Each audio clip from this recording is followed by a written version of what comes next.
आप देख रहे हैं भारत का लोकतंत्र।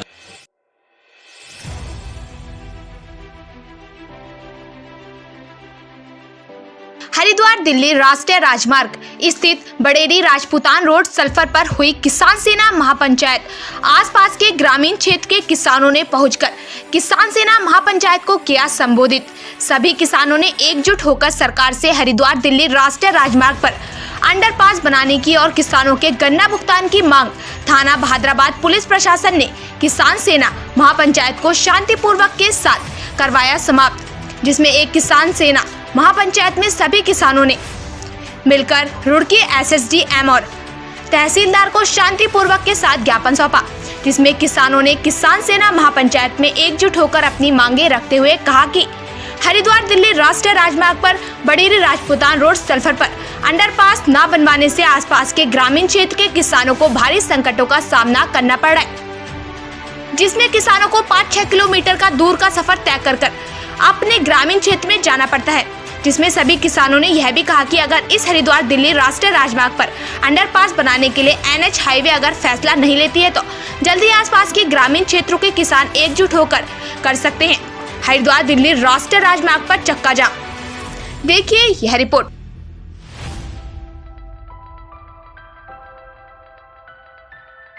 तो आज की आप महापंचायत यहाँ पर हो रही है, आपकी तो किस विषय में लेकर कर रहे हैं और क्या है यहाँ पर सत्य उसमें जरा बताइए आप।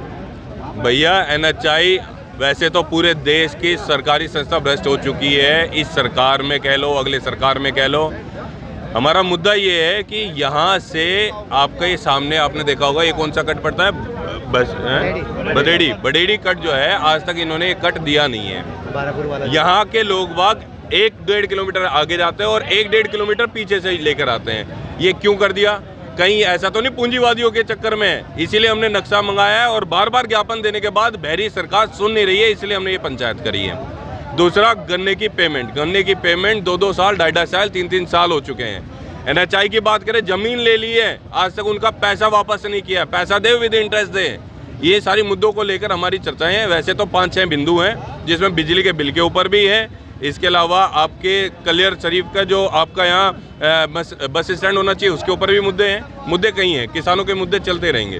देखिए, अगर जो किसानों का जो मुद्दा उठा रहे हैं आप, अगर जो सरकार इस मुद्दे पर खड़ी उतरती है तो फिर अगर नहीं उतरती तो आप क्या कार्रवाई क्या करेंगे? ये आप अभी 1 घंटे बाद देख लीजिएगा। अगर यहाँ सक्षम अधिकारी नहीं आया और हम उसके बाद से संतुष्ट नहीं हुए तो हाईवे जाम कर देंगे और जाम ही रहेगा जब तक वो आएंगे नहीं। तो अगर आपकी मांगे पूरी होती है तो उसके बाद में क्या होगा फिर आप लोगों का? मांगे जब पूरी होगी तो भैया दूसरे मुद्दों पे बात करेंगे हम। किसी न किसी मुद्दों पे तो चलती रहेंगी ना। तो लगातार की जो यहाँ पर देखने को भी मिल रहा है कि कुछ यहाँ पर जो किसानों के साथ भी अत्याचार हो रहे हैं, किसान लगातार धरना प्रदर्शन पर भी बैठे हुए हैं टोल प्लाजा पर, तो उनके लिए आपको क्या कहना है? देखिए, ये तो देशव्यापी आंदोलन चल रहा है, वो चलता रहेगा। वो अपनी जगह है, जैसे हम MSP पे कानून है वो लड़ाई हमारी चलती रहेगी। फिलहाल ये जो छोटे छोटे मुद्दे हैं जो किसानों के हैं उसके लिए हम ये पंचायत कर रहे हैं। सरकार की तरफ से तो ये मैसेज आ रहा है कि हम लोगों ने जो है कि जो मांगे थी और हमने उनकी मांगों को लेकर जो उनकी किसानों का जो गन्ना बिल था उस पर भी हमने भुगतान के लिए प्रस्ताव यहाँ से दे दिए। तो आप लोगों के बीच भैया रोटी जो है ना पैसों से आती है, प्रस्ताव से नहीं आती। उन्होंने प्रस्ताव दे दिया, पैसा नहीं दिया। पैसा दे दे हमारा बात खत्म हो जाएगी। प्रस्ताव से हमें कोई लेना देना नहीं है। ये तो 5-6 साल से प्रस्ताव ही दे रहे हैं, हम क्या करें उसका? 15 दिन में कहा था गन्ने की पेमेंट करेंगे, नहीं तो ब्याज देंगे। ना ब्याज दे रहे ना गन्ने की पेमेंट दे रहे, तो ये प्रस्ताव नहीं चाहिए हमें। तो ये आपकी महापंचायत लगभग कितने समय तक चलेगी? अभी हम कहने लायक नहीं है भैया, क्योंकि आधे घंटे का टाइम दिया। LIU अपनी रिपोर्ट दे देगा। आ रहे हैं कि नहीं आ रहे, नहीं आ रहे तो हम हाईवे जाम करेंगे। जब तक दम है जब तक हम आंदोलन चालू रखेंगे। Thank you sir.